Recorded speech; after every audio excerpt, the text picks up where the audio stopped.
Well, President Biden is set to unveil sweeping immigration reform, a new program that would offer legal status to hundreds of thousands of undocumented immigrants. It's expected to be the biggest immigration program since DACA, the Obama-era program that temporarily protects undocumented immigrants who came to the U.S. as children. That program was established in 2012, and Biden is set to mark its anniversary at the White House later today. So I want to bring in Nancy Cordes to talk a little bit more about this new policy. So I was talking to Camilo Montoya Galvez during the 7 o'clock about this. As you know, he's our immigration reporter. And I had said to him, a lot of people assume that if you are married to an American citizen, then somehow you get kind of like automatic American citizenship. It doesn't work like that. And it definitely doesn't work like that if you are undocumented here. Can you tell us who this policy applies to? Who would qualify? Right. So this applies to about 500,000 people, the White House estimates, who are in this country right now. They are undocumented, either because they were brought here to the U.S. as children or they crossed over later, but then married a U.S. citizen. They're in a legitimate marriage. And what this new policy would say is if you are married to a U.S. citizen and you're undocumented and you've been here for more than 10 years. In fact, the White House tells us that the average length of time that one of these individuals has been in the U.S. is 23 years. So, you know, these are, in many cases, dreamers and DACA recipients.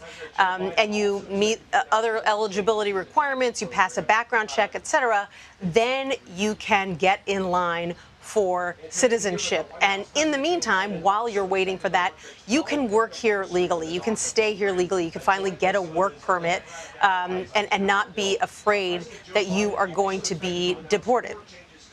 So do we have a timeline for when this may start to get going? Yes, the White House says that they're hoping to get this program in place by the end of the summer. As you can imagine, this is something that progressives are very happy about. They've been frustrated that the White House has been willing to talk about border security with Republicans for the last couple of years without really considering the path to citizenship piece, which is so often married to border security in these bipartisan negotiations. The White House has kind of set that to the side until now. Some liberal activists were really incensed when the White House announced this new policy cracking down on asylum seekers a couple of weeks ago. So this is something of an olive branch. But as you can imagine, Anne-Marie, it's very likely that it's going to be challenged in the courts by conservatives because this is not a new program that has been voted on and approved by Congress. This is the Biden administration going it alone. Right. So listen, before we let you go, I'm going to ask you about something else. Vice President Kamala Harris back in Atlanta. I think maybe the last time we talked about her being there, she was talking to small black business owners. This time she's talking about gun violence, and she has a little bit of a celebrity with her, Migos rapper Quavo. What can you tell us about the event?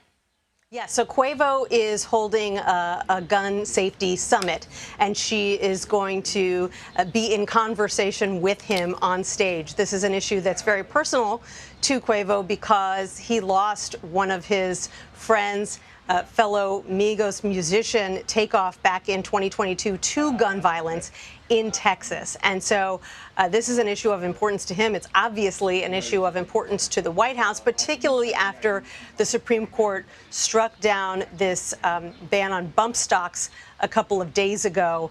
This is something that the White House would very much like to see pushed through Congress, and there is a movement afoot to do it. Unlikely that it can get the Republican votes it needs or even get a vote in the House, but I would imagine she's going to be talking a lot about that and about other policies that, frustratingly for this White House, have very little hope of passage, like an assault weapons ban. Right. Nancy Cordes, thank you very much. You're welcome.